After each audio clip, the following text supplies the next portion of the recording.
Olá pessoal, sou eu de novo, Católico Bezit, para mais um vídeo. Hoje o tema será sobre as igrejas apostólicas, como dito lá no Instagram. Vou separar alguns vídeos, vai ser uma série, uma minissérie. E hoje vamos falar da igreja que em teoria era para ser a mais diferente da igreja católica. E como os protestantes gostam tanto de falar sobre essas igrejas que estão em cisma com a igreja católica apostólica romana, assim dizendo que o evangelicalismo está mais próximo da igreja primitiva, bom, veremos hoje se isso é verdade. Iremos ver a igreja assíria do Oriente, que é uma igreja que só aceita 2 concílios. E, em teoria, era para ela ser a igreja mais parecida com o evangelicalismo, né? Mas será que é isso mesmo? É uma minissérie que será tratada sobre as principais grupos de igreja apostólicas que existem. E vamos começar por ela, pela Assíria do Oriente, porque eu decidi estudar ela por causa de vários, vamos dizer assim, preconceitos que temos contra essa igreja. Claro, eu acredito que a doutrina católica apostólica romana é a que está certa em todas as coisas, que está em comunhão com o Papa, com Pedro, com a Rocha. Mas essas igrejas, por terem origem apostólica, elas sim podem ter grandes níveis de verdade, mais verdades que os próprios protestantes, mais verdade que os próprios luteranos, vamos dizer assim. Então, aqui eu vou dizer algumas curiosidades sobre os grandes grupos de igreja. Aí sim, partiremos para a doutrina da igreja assíria e ver se é mais compatível com a igreja católica ou as seitas protestantes. Bom, primeiro, quem são as igrejas apostólicas? Os grandes grupos de igreja apostólica são a igreja assíria do Oriente, aceita somente 2 concílios, o concílio de Niceia I e o concílio de Constantinopla I. Depois vem as igrejas não calcedonianas, ou as igrejas ortodoxas orientais. Elas aceitam somente 3 concílios, que são Niceia, Constantinopla e Éfeso. Tanto que a igreja assíria do Oriente, ela, vamos dizer assim, rompeu com as demais igrejas nesse concílio de Éfeso. Igrejas ortodoxas, as grego-ortodoxas, né? Elas aceitam 7 concílios: Niceia, Constantinopla, Éfeso, Calcedônia, Constantinopla, segunda e terceira Constantinopla e segunda Niceia. A Igreja Católica Apostólica Romana tem 21 concílios ecumênicos. Nesses 21 concílios, já foram citados esses, que é desde lá da Igreja Assíria do Oriente até a Igreja Ortodoxa, e contém Constantinopla 4, Latrão 1, 2, 3 e 4, Lyon 1 e 2, Viena, Constância, Basileia, Ferrara e Florença, Latrão 5, Trento, Vaticano I e Vaticano II. Bom, esses são os outros concílios que as demais igrejas apostólicas não aceitam, porque não estão em comunhão plena com a igreja de Roma. Mas passando para lembrar que igreja, quando eu falo igreja de Roma, não é somente igreja católica apostólica romana, lá limitada a Roma, não. Igreja católica apostólica, ela é todas aquelas igrejas que estão em comunhão com Roma, ou seja, vai de igreja católica romana, a igreja de Jerusalém, igreja maronita, melquita, existem várias igrejas orientais em comunhão com Roma. O povo pensa que oriental é ortodoxo. Não, existem os ortodoxos, os não calcedonianos e os assírios, e as igrejas suiúres em comunhão com Roma. Agora vamos falar aqui sobre curiosidades e doutrinas dessas igrejas. Vamos aqui primeiro pelas nomenclaturas. O termo assírio significa o povo, ou seja, existe uma etnia chamada Assíria, que é um povo da Mesopotâmia. Já o nome Oriente dessa igreja Igreja Católica Apostólica Assíria do Oriente. Esse nome Oriente é porque essa igreja ela se desenvolveu fora das limitações romanas, ou seja, fora do território romano. Por isso que a língua sagrada deles é o assírio, que é uma língua derivada do aramaico. Ou seja, é um dialeto do aramaico, que é a língua principal deles. Por isso que houve tantas dificuldades em compreender o que eles ensinavam. Nós vamos também falar sobre o termo da igreja copta, né? E copta vem do grego, que significa aegípcio, ou seja, igreja egípcia. Tanto que a sede da igreja copta é Alexandria. E Alexandria é uma igreja lá do Egito, uma cidade do Egito, e o seu patriarcado é o patriarcado de toda a África. Se a gente for analisar, o Papa da Igreja Católica Apostólica Romana, ele é Papa e patriarca de todo o Ocidente, toda a Europa Ocidental e todo o Ocidente. Claro, ele tem um papel especial, porque ele é sucessor direto de São Pedro, então ele tem uma preeminência sobre as outras igrejas. Se, por exemplo, alguma coisa acontecer com a igreja Suiuri que o patriarca não consegue resolver, o patriarca pode mandar mensagem para o Papa, ou o Papa mesmo pode intervir. Isso nós já vemos lá nos primeiros séculos, lá com Clemente de Roma, quando ele intervém na igreja de Corinto, sendo que o apóstolo João ainda era vivo. Por que eles não foram atrás do apóstolo João? Porque já tinha um Papa, e o Papa é quem tem as chaves de ligar e desligar. Siríaca. Siríaca também é um termo utilizado em algumas igrejas apostólicas. Por exemplo, uma igreja que é bastante famosa que tem esse nome é a igreja do Padre Caio, aquele do Instagram. Ele é da igreja não calcedoniana siríaca. E siríaca tem origem da região histórica chamada Síria e também do vocabulário derivado do aramaico. Ou seja, quando fala Síria, não é Síria, a Síria atual, né? Está falando mais daquela Síria histórica, Síria lá do Império Romano, por aí vai. Tawendo. Tawendo significa unificado, pois no sentido teológico refere-se ao miafisismo. Ou seja, Tawendo já é sobre a igreja católica apostólica Tawendo lá da Etiópia e Eritreia. O que é essa igreja? Bom, essa igreja é uma igreja de tradição apostólica. Conta a tradição que foi fundada pelo aquele eunuco que Filipe batizou lá em Atos dos Apóstolos, eunuco etíope, mas com dados históricos que conseguimos comprovar arqueologicamente, é uma igreja fundada no século IV.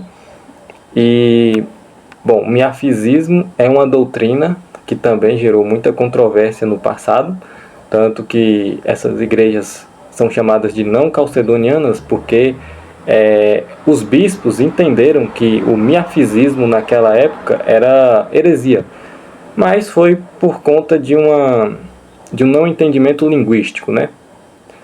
Quando nós estiver falando sobre as igrejas não calcedonianas, irei explicar melhor o que é o miafisismo, qual a diferença sobre o diofisismo, que é o que nós acreditamos, e isso vai ficar para outro vídeo, porque por enquanto estamos falando sobre a Síria.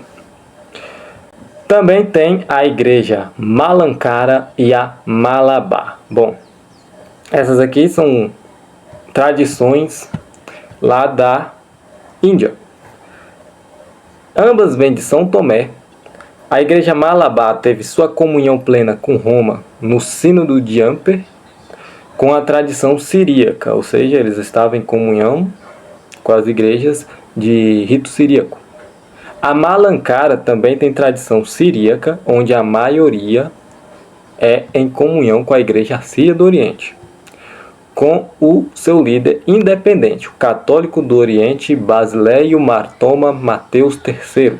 Ou seja, essa igreja Malankara, ela é de tradição siríaca, ou seja, da mesma tradição da Assíria do Oriente, está em comunhão com a igreja Assíria do Oriente, ou seja, só aceita os 2 primeiros concílios, mas ela tem um patriarca independente.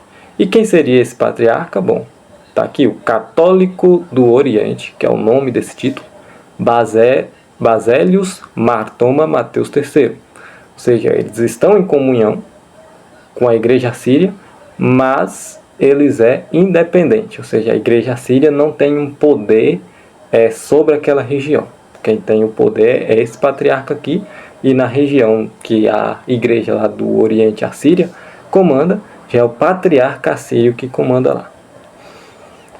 Tem outra parte dos Malankara que são não calcedonianos e uma minoria dos Malankaras que são católicos apostólicos em comunhão com Roma.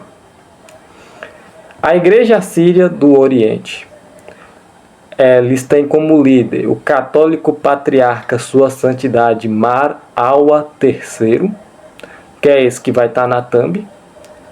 Eles já tiveram seu auge no século XIV, onde ia da Síria até a China. Ou seja, esse foi o auge da Igreja Assíria do Oriente. Eles saíram de onde hoje é a Síria e conseguiram catequizar praticamente toda a Ásia até chegar na China, mas por causa de vários fatores históricos, como os próprios persas, por causa que eles seguiam a religião Zoroastra, eles viram que esses caras eram cristãos, e quem era cristão eram seus maiores inimigos, o Império Romano, que também estava se tornando cristão. Então eles viram os assírios como um inimigo, como uma corrente invasora do Império Romano, e aniquilaram eles. Depois vem os muçulmanos e também faz aquelas loucuras de perseguição. O Império Mongol também teve uma boa parte dessa culpa também. Mas é isso, eles estavam catequizando toda a Ásia. Enquanto a Igreja Católica Romana estava focada ali na Europa, a cópita na África, ali na região onde eles conseguiam ir, eles já estavam bem grandes, tanto que naquela época eles eram a maior igreja que tinha na época. A maior tradição que tinha era eles. Então eles batiam na Católica Romana, na Católica Grega, na cópita. Eles eram os maiorais. Eles não são nestorianos no sentido de heresia. Na verdade, nem o próprio Nestório era nestoriano. Eles rejeitam a ideia de dividir Cristo. Acredita que ele é Deus e que Maria é mãe de Deus, apesar de não utilizar esse título para não haver confusões. Tá. A gente vai aprofundar mais nesse tema mais na frente, que eu consegui conversar com alguns fiéis da Igreja Assíria, e eles me mostraram que sim, eles acreditam no dogma da Theotokos, mas eles não gostam de dar o título de Mãe de Deus para evitar confusões. É o que a gente vê, por exemplo, com os protestantes. Eles não gostam de falar Mãe de Deus por causa que criou esse espantalho na cabeça deles que nós adoramos Maria. Então eles pensam que se falar Maria de Mãe de Deus, ele está colocando divindade em Maria, colocando ela como uma deusa. E bem, não é isso, né? Todo católico sabe que não é isso. A doutrina oficial deles é bem direto sobre esses temas. Utilizaremos o catecismo e um pequeno resumo de sua doutrina em um site. O link desse catecismo e desse site onde eu tirei essas informações estarão na descrição. Então, se vocês quiserem aprofundar mais, o link vai estar na descrição. Eles utilizam o credo niceno e creem na Santíssima Trindade. Aqui eu tirei desse site que fala sobre a doutrina deles.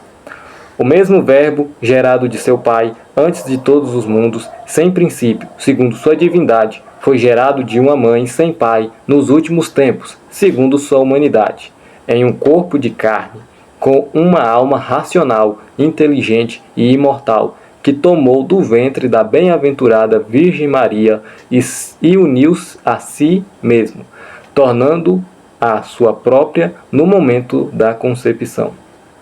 A humanidade que ele tomou para si foi assumida por Deus, o Verbo, que, a partir de então, é para sempre e o sujeito pessoal das naturezas divina e humana. Suas naturezas divina e humana conservam as suas próprias propriedades. faculdades e operações de forma não confundida, imutável, indivisa e inseparável. Bom, deixou claríssimo, né, que essa coisa de falar que eles são nestorianos, por enquanto está falando que é uma mentira, né? Porque eles estão falando que Cristo é imutável, indiviso, ou seja, falar que eles acreditam que existe um Jesus Deus e um Jesus homem é um sofismo, um espantalho. Então, se queremos a união, eu vejo muitos católicos falando que sonham em que o Oriente e que o Ocidente se juntam. Bom, primeiro temos que acabar com os espantalhos onde cada igreja cria sobre uma outra. Eles continuam dizendo: a Igreja do Oriente rejeita ainda qualquer ensino que sugira explicitamente ou implicitamente que existe dois filhos ou dois senhores, ou dois Cristo, em nosso Senhor e Salvador Jesus Cristo. Ou seja, que eles é mais enfático em dizer que existe somente um Jesus Cristo. Agora, nós vamos ver mais na frente sobre suas naturezas. Sacramentos. Igualmente a nós católicos romanos, eles acreditam que os sacramentos são meios eficazes da graça de Deus para a salvação. Os sacramentos são sacerdócio, batismo, óleo da unção. Aqui tem que deixar claro o que é esse óleo da unção. Bem parecido com o modelo da igreja primitiva e parecido com o crisma, pois a pessoa é protegida pelo Espírito Santo e entra definitivamente na igreja. Levedura santa, malca, é uma massa de fermento com farinha de trigo, água e sal, misturada com a malca, antiga, assim mantendo a ligação direta com a Santa Ceia de Jesus. Esse sacramento só é válido para eles e não é algo necessário para nós católicos. Ou seja, o que seria esse malca? Malca seria uma massa que eles fazem com trigo, sal e fermento, se eu não me engano, e eles misturam essa pequena quantidade e jogam onde eles vão fazer a Santa Oblação, que no caso seria a Eucaristia. E o que significa? Isso seria uma forma de, vamos dizer assim, uma sucessão, sabe? Acredita que isso é necessário para a Eucaristia deles, ou seja, é uma forma de ligar fisicamente com a ceia de Cristo. Eu vi falando que é uma tradição que os apóstolos trouxeram para eles. Então, sendo assim, é uma coisa que é importantíssima para eles. Para nós católicos, isso não passa de uma tradição, que para eles é uma tradição que não pode ser retirada, mas para nós católicos pode ter, pode não ter, não faz a mínima diferença. Para nós, o que tem que ter para consagrar a Eucaristia é um pão sem fermento, e as palavras: está meu corpo, está meu sangue, e as orações lá que são feitas para isso. Então, se vai ter malca, se não vai ter, isso aí já não é essencial para nós. Santa Oblação é a missa deles. É um sacrifício eucarístico. Aqui está a citação clara. Por meio do seu comando, o pão se transforma em seu santo corpo e o vinho em seu precioso sangue, oferecendo aos fiéis perdão, purificação e a esperança da ressurreição e da vida eterna. Ao receber estes sacramentos, os fiéis encontram o próprio Cristo, unindo-se a Ele à medida que seu corpo se integra ao deles e seu sangue se mistura com o seu corpo. Ou seja, diferente do que muitos ditos professores aí de cristianismo oriental diz, que os orientais não fazem sacrifício eucarístico, bom, aqui um site deles está mostrando claramente que a missa deles, a Santa Oblação, é claramente um sacrifício. Um novo sacrifício? Claro que não. Um sacrifício sacramental daquela cruz que teve lá no ano 33. Então, é a mesma coisa para nós católicos apostólicos romanos. Absolvição, que é a confissão, né? Sinal da cruz viva. Bom, este é um sacramento igualmente ao Malca, que só existe na tradição deles, na igreja síria e naquela Malankara que eu disse. Bom, é algo que é somente deles e não existe para nós. Sinal da cruz viva. Este sacramento único, exclusivo de nossa igreja, serve como alternativa ao matrimônio, que não é considerado um dos 7 sacramentos, embora seja de natureza sacramental. Esse sacramento é feito a partir do sinal da cruz e com orações específicas para isso. Bom, o que aqui quer dizer? Eu perguntei a um fiel da igreja assíria e ele disse que é literalmente o sinal da cruz, né? Mas com uma exceção. Enquanto para nós isso aqui é um sacramental, para eles é um sacramento. Porque segundo eles, isso aí era uma doutrina ensinada pelos apóstolos, onde os apóstolos faziam o sinal da cruz e conseguiam fazer milagres, né? Não, claro, não é o próprio apóstolo, mas o próprio Jesus, né, fazendo milagre. Então, para eles esse é um sinal muito rico, muito forte, e precisam fazer com determinadas orações. E não fazer como um simples símbolo, mas sim como aquela cruz pertencesse a você, ligada a Jesus Cristo, claro. Bom, resumindo aqui os sacramentos, vamos fazer a comparação. Sacerdócio igual ordem, batismo santo igual batismo, óleo da unção mais ou menos igual um crisma, santa oblação igual eucaristia, missa, absolvição igual reconciliação, levedura santa, malca e sinal da cruz viva não existe na Igreja Católica Apostólica Romana. Agora vem um xeque-mate para os protestantes. Eles são sola escritura? Não. E por que eu digo isso com tanta firmeza e com tanta certeza? Bom, de novo, conversei com fiéis deles e eles são muito... eles são contra os protestantes. Eles enxergam os protestantes do mesmo modo que nós enxergamos eles. Ou seja, como um erro, como uma forma de ensinar errado. Então, eu peguei citações do próprio catecismo deles, onde vão contra essa ideia do sola escritura. No tema tradição sagrada e escritura, temos a primeira pergunta: como preservamos a revelação divina e a espalhamos entre a humanidade na igreja verdadeira? A resposta. Eles deu 2 respostas no catecismo deles. Letra A, a Santa Tradição Apostólica e Viva, e letra B, as Sagradas Escrituras. Então, eles ensinaram sua doutrina utilizando essas 2 fontes, a Santa Tradição Apostólica Viva e as Sagradas Escrituras. Quando eu vejo aqui a Santa Tradição Apostólica e Viva, isso quer dizer sobre a tradição oral. Quando nós católicos falamos tradição, queremos dizer a tradição oral, sendo que a tradição escrita é a própria das Escrituras, né? Mas é isso que eles quis dizer.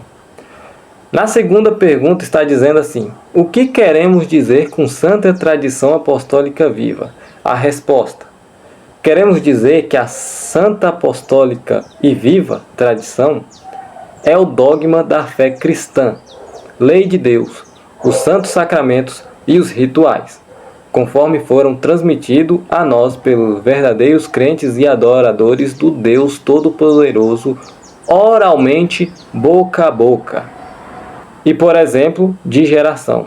Ou seja, aqui está falando claramente da tradição oral, boca a boca. Uma tradição viva de 2000 anos de prática, reflexões e comentários de nossos pais apostólicos, introduzida e revelada pelo Espírito Santo. Ora, aqui está falando claramente que escritura e tradição oral estão no mesmo nível de dignidade, de autoridade.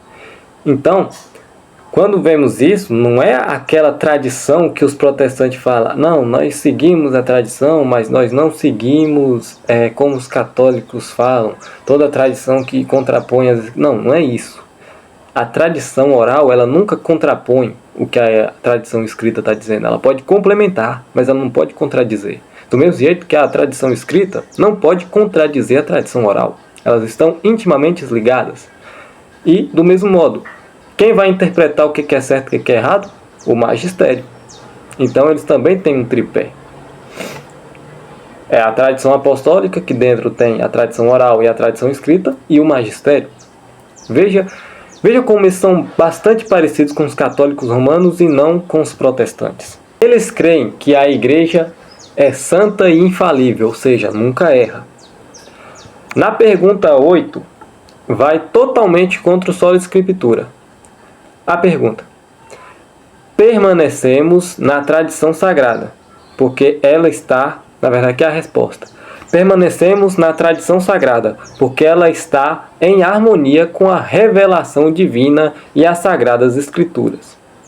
Tudo mais deve ser posta de lado como heresia. São Paulo registra para nós no texto de 2 Tessalonicenses, capítulo 2, versículo 15. Ou seja, até o próprio versículo em que nós católicos utilizamos para abonar a tradição oral é o mesmo que eles trazem. E veja, eles não faziam parte do Império Romano, eles rompeu com nós no segundo concílio, na verdade no terceiro concílio, quando Nestório é condenado, eles rompem com a igreja, com o restante da igreja. E mesmo assim, eles acreditam em coisas que nós acreditamos, mas que os protestantes não. E quando eu digo protestante, é anglicano, é luterano, é calvinista, é neopentecostal, é pentecostal, é seitas como Testemunha de Jeová, adventista. Ou seja, uma igreja que era para ser muito diferente de nós, é muito parecida conosco. Ou seja, a igreja primitiva é católica, não é protestante. A igreja mais distante parece mais romana do que, sei lá, a Assembleia de Deus, que gera dúvidas aqui para o Ocidente, que é até o espantalho em que muitos de nós falamos. E eu vou ser sincero, eu postei na minha rede social, chamando eles de nestorianos, porque é assim que eles é famoso, é assim que eles são conhecidos. Mas eles não são nestorianos no sentido de heresia. É o tema sobre a cristologia de Cristo. No capítulo 10 vai dizer sobre a encarnação. No credo niceno-constantinopolitano vai dizer: e por nós, homens, e para nossa salvação desceu dos céus. Está citando a segunda pessoa da Trindade, que em grego é hipóstase, mas na língua assíria é chamado de gnoma. Veja as diferenças linguísticas. Enquanto os gregos e os latinos estavam utilizando a palavra hipóstase, eles utilizavam a palavra gnoma, que era essa a teologia que o Nestório estava utilizando. Porque Nestório, ele não cria essa teologia. Ele pega de um bispo, que agora eu não vou saber o nome dele, talvez eu possa até colocar na descrição, que ele era discípulo. Ou seja, esse bispo, que para nós é até um padre muito interessante, era o líder espiritual, o pai espiritual de Nestório. Então vamos estudar mais um pouco aqui e ver se Nestório realmente era nestoriano. Na pergunta 27 vai explicar sobre a encarnação. Pela palavra encarnação, queremos dizer que Deus, o Verbo, a segunda gnoma da Trindade, assumiu para si a encarnação humana, ou seja, um corpo humano, sem pecado, ou Mishka, ou Messias, que é homem perfeito e Deus perfeito. Veja que eles não negam que Jesus é 100% Deus e que é 100% homem. E nós vimos que eles negam qualquer coisa que seja para dividir a pessoa de Cristo. Eles negam a heresia monofisista. No ponto 29. Confessamos que há duas naturezas em Cristo, sua humanidade e sua divindade. Estas não são misturadas, nem amalgadas, fundidas, nem confundidas, mas estão eternamente unidas em uma única filiação. Jesus Cristo, o Filho de Deus, o Filho do homem, em uma única filiação, possuindo dois quinomas, duas naturezas, uma única filiação. Está escrito: um só é Cristo, o Filho de Deus, adorado por todos em duas naturezas, em sua divindade, gerado do Pai sem princípio, na plenitude do tempo, em um corpo unido. Em sua humanidade, nascido de Maria, no fim dos tempos, no corpo que foi unido. Nem sua divindade era da mãe, nem sua humanidade da natureza do Pai. As naturezas são preservadas em seus quinome, uma única essência. Da mesma forma, a filiação do Filho em duas naturezas, uma única pessoa. Assim, a Santa Igreja aprendeu a confessar o Filho que é Cristo. Adoramos o meu Senhor, tua divindade, tua humanidade, sem divisão. Um é o poder, uma majestade, uma vontade e uma glória, Pai, Filho e Espírito Santo, para sempre. Amém. Texto de Mar Bawai, o Grande. Atenção! Veja que tem palavras diferentes para definir termos, que nem quinoma, nós vamos ver Kiana e Parsopa. Palavras siríacas lá do Oriente. Então, por que eles estão focando tanto em falar uma? Para simplesmente acabar com esse espantalho de que eles são nestorianos no sentido que nós entendemos. Eles não são nestorianos no sentido de heresia. As palavras, os termos que são utilizados para definir quem é Cristo. Kiana, natureza, categoria abstrata. Exemplo, humanidade. O que isso quer dizer? Humanidade. Quando falamos humanidade, é um termo abstrato, é um termo genérico. Humanidade. Então, nós sabemos que Cristo tem a Kiana, humanidade. Quinoma é a natureza tornada concreta e individual. Ou seja, Jesus, ele tem a humanidade. Mas essa humanidade é de forma real, ou seja, está mostrando que é real, uma realidade, e não aquela heresia que falar que Jesus era algo parecido com humano, que era um fantasma que parecia humano. Não, é uma humanidade que é concreta e individual nele. Não é apenas humanidade em geral, mas humanidade específica e real de Jesus. Parsopa, pessoa, é a unidade de manifestação. Jesus tem dois quinoma, um divino e um humano, mas eles estão unidos em um único parsopa, pessoa, ou seja, ele tem a união hipostática aqui. A união hipostática, uma só pessoa com duas naturezas, é isso que ele está falando. No trecho 33 vai dizer explicitamente que a Maria é virgem perpetuamente. Se por acaso o vídeo sair com alguns sons de carros, peço perdão porque o pessoal daqui dessa cidade parece que é umas pessoas muito difíceis. Elas querem ouvir suas músicas horríveis, mas também os outros têm que ser obrigados a ouvir. Bom, aqui no trecho 33 vai dizer que Maria é perpetuamente virgem, ou seja, até eles acreditam que Maria nunca teve filhos além de Jesus. Eles são contra o dogma da Theotokos? Será? A resposta é não. No tópico 34, vai citar alguns títulos dados a Maria. Olha os títulos. A mãe de Cristo, Christotokos, a mãe do nosso Senhor, segundo o céu, a mãe da igreja, a filha de Sião, a sarça ardente, a mãe do Emanuel, a nova Arca da Aliança, ou seja, se eles têm esse título, significa que eles acreditam que Maria nunca pecou. Claro que eles não vão falar que é a Imaculada Conceição, porque provavelmente eles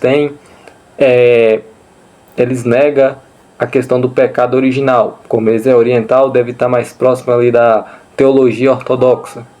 Mas já dá para ver que eles acreditam que Maria nunca pecou mortalmente nem venialmente.